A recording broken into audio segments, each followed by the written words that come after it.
Bonsoir, voici l'analyse technique du CAC 40 pour le 31 janvier, dernier jour du mois. Alors on regarde un petit peu ce calendrier économique pour demain. Alors il y a du lourd, hein.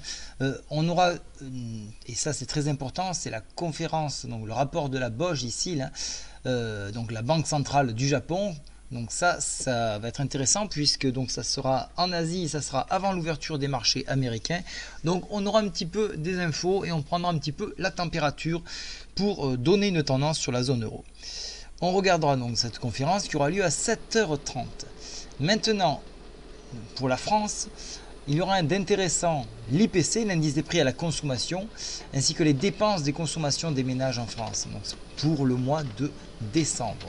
Donc ça sera à 8h45. Ce que j'attends, c'est surtout le discours de Draghi qui aura lieu à 9h. Donc je ne sais pas ce qu'il va se dire, mais il parlera sûrement du prolongement du quantitative easing. Maintenant, qu'est-ce qu'on a à attendre en Allemagne? C'est l'évolution du chômage à 9h55. On sautera tout de suite sur la fin de journée, donc l'IPC sur la zone euro et le PIB également pour le trimestre, le fameux T4. Et maintenant, on se tourne vers l'après-midi. Là aussi, il y aura une grosse statistique, ce sera la confiance des consommateurs, 16h, et ce sera à peu près tout pour cette journée. Alors maintenant on va parler, avant de parler du CAC 40, donc vous avez entendu donc la nouvelle de Trump, c'est pour ça que je ne fais absolument pas de vidéo le vendredi soir, car il y a des informations qui tombent et que l'on ne peut pas traduire dans les coups.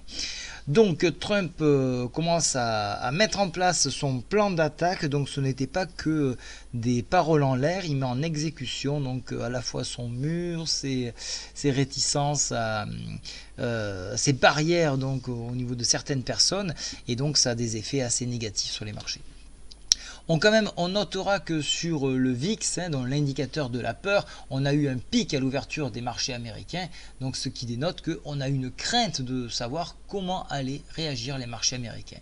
Mais les marchés américains se sont plutôt stabilisés, donc la peur est redescendue. Maintenant, on regarde l'indice parisien. Alors, je vais commencer en hebdomadaire pour faire le point donc de la semaine, et puis après on basculera en journalier. Alors, en hebdomadaire, donc je vais agrandir le graphique pour plus de clarté.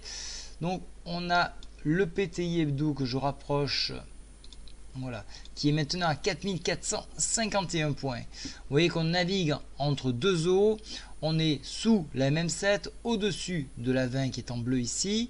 On a enfoncé un support majeur 4819 et on se dirige en direction de la borne inférieure 4722. Donc il y a beaucoup de marge. Mais ce qui va être intéressant, c'est de regarder les volumes qu'il va y avoir cette semaine pour savoir si c'est juste une prise de bénéfice sur la hauteur que nous avons eue ici, ou si c'est un réel changement de tendance. Maintenant, si je regarde au niveau des indicateurs techniques, la tendance est clairement, au niveau des volumes, donc par rapport à la semaine dernière, on est légèrement en déclin, mais rien d'anormal. On notera que cette bougie marque l'empreinte des bears. Donc là, il y a une puissante pression à la baisse. Donc ça, c'est négatif. On voit déjà que la MACD commence de basculer tout doucement. Donc on est en droit de se dire, ça y est, on peut commencer à amorcer une baisse. Alors maintenant, on va agrandir. On va passer en journalier. Donc on a la fameuse zone de travail comprise entre 4813 et 4852. Vous voyez qu'on est sorti de ce support que je vous avais tracé. Et ça, c'est pas bon parce que dès qu'on glisse, vous avez vu, clac, on a un pas en avant. Alors ça s'est fait en open, hein, donc pas évident de le suivre. Maintenant, on est hors Bollinger. Et donc, on a, regardez, et ça c'est important, on a la Bollinger qui s'écarte ici, en bas, comme en haut. Donc ça, c'est une connotation plutôt négative. Même si on a un rattrapage enfin, le mal est fait. Si je regarde au niveau des indicateurs techniques, vous voyez qu'ils viennent de basculer. Le stochastique donne une tendance baissière. La MACD confirme ce qu'elle avait déjà détecté il y a quelque temps. Donc la divergence est bien en place. Maintenant, on est bien dans un sens équivalent. Donc là, c'est bon, hein, c'est prononcé. Donc on ne voit pas trop où l'on pourrait se rattraper si ce n'est cette borne ici. Ça peut aller assez vite. Il y a une zone de congestion à ce niveau-là. Alors je vais vous la matérialiser. Voilà, à ce niveau-là. Là, il y a une zone de congestion. Et vous voyez, ça correspond exactement au point de rebond que nous avons eu ici. 4769. Donc là, voilà. Donc là, il faudrait enfoncer cette zone-là pour aller chercher les 4722. Si on la rattrape, à ce moment-là, on viendra chercher à toucher les 4819 qui correspondraient au retracement Fibonacci. Donc ce qui permettrait à la bougie de réintégrer la Bollinger ici. Donc on va voir un petit peu si ce support-là va tenir demain. Pour ma part, je pense qu'ici, il y a quand même une mèche assez sympa et une zone de travail qui s'est faite. Donc sur ce point-là, rebond technique, direction, réintégration de Bollinger 4802, extension 4818. Enfoncement des 4772, à ce moment-là, ça devient 71, ça devient dangereux, on ouvre une voie 4722. Donc on va surveiller ces points-là. Donc maintenant, la tendance est donnée. Je vais quand même jeter un œil en mensuel.